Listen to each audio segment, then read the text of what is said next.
All right, welcome back to the SGPN Fantasy Football Podcast on the Sports Gambling Podcast Network, presented to you by WynnBET. WynnBET is now live in Arizona, Colorado, Indiana, Louisiana, Michigan, New Jersey, New York, Tennessee, and Virginia. Boosted same-game parlays to live in-game odds, WynnBET has what you need to win. Sign up today, bet $100. You're going to get $100 right back at sportsgamblingpodcast.com. That's just WynnBET, sportsgamblingpodcast.com. That's just WYNNBET. State restrictions apply. Make sure you guys subscribe. Don't miss out on the episodes. We got mock drafts, rankings coming up, but we are doing our rookie profiles. Today we have another one of our favorite players, Mr. Zay Flowers. Zay Flowers last year had 76 receptions, had over 1,000 yards, 12 touchdowns, and 13.3 yards per catch. He had a massive 46.7% dominator rate, and that's 93rd percentile. His target share is 89th percentile. Brad, let's talk about Mr. Zay Flowers. Yeah, look at the screen. If you can't see the screen, almost 900 yards receiving as a freshman, almost 800 yards as a sophomore, over 1,000 yards as a junior, and 26 total touchdowns. And you heard Dave talk about the dominator rating. This dude is legitimate on the field.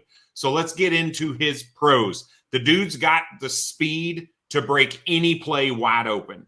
You mix that with his just quick twitch quickness when he's running routes and things of that nature, he can make guys miss. He looks electric with the ball in his hand.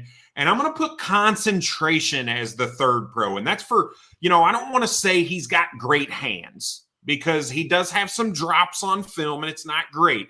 What I love, though, is you can see some of these hugely contested catches or poorly thrown balls that he's got to adjust to while being basically covered and still be able to come down with the ball. He has excellent concentration in my eyes.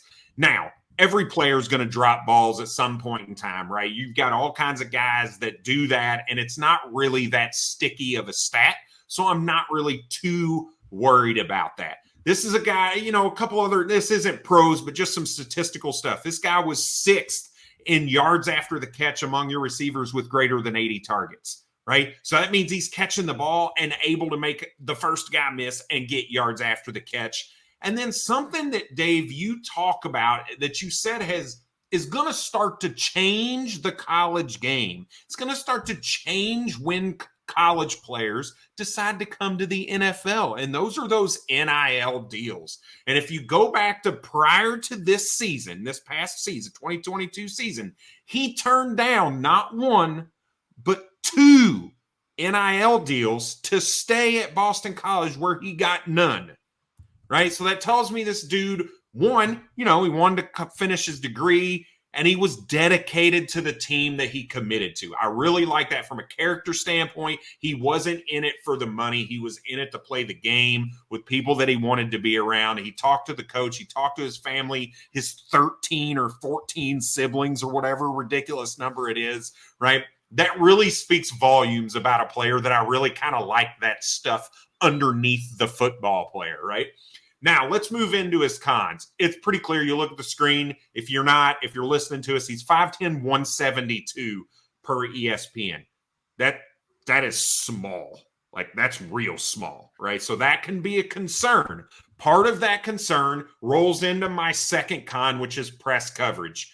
One of the games I watched was against Florida State, and he got completely dominated with press coverage in that game, right? You got some NFL-style corners, big, tall, long corners, and they just shut him down, knocking him off his routes, not letting him get off the line of scrimmage, and there is nothing he could do about it at the 172 pounds. And there's nothing he's going to be able to do there at the NFL level. So I do think he's probably going to be limited a little bit to the slot, even though when you look at his college numbers, it was like 2/3 outside, like 66, 67% outside versus 33% in the slot. So he's got a lot of experience on the outside, but being at Boston College, you're not necessarily playing that NFL caliber corner every week of the season.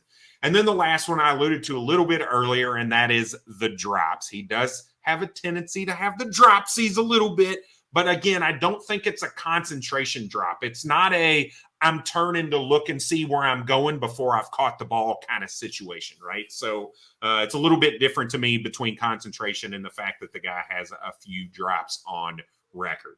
So now you look at my player comp on the screen and you may be like, who the hell's that? I put Debo Brown.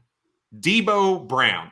This dude is a mix to me of Debo Samuel and Marquise Brown. He's got the speed and the agility of Marquise Brown, but he's got that yards after the catch and that dog in him that kind of Debo Samuel plays with. He's clearly not. He's like 50 pounds lighter than Debo Samuel, all right? I'm not saying from a size perspective he's like that, but he does have a tendency to have that yards after the catch ability, break that first tackle, make that first guy miss in open field, and create some yardage after that, where Marquise Brown doesn't really have that, right? He's got that speed he can beat you with, but not necessarily the agility to make somebody miss.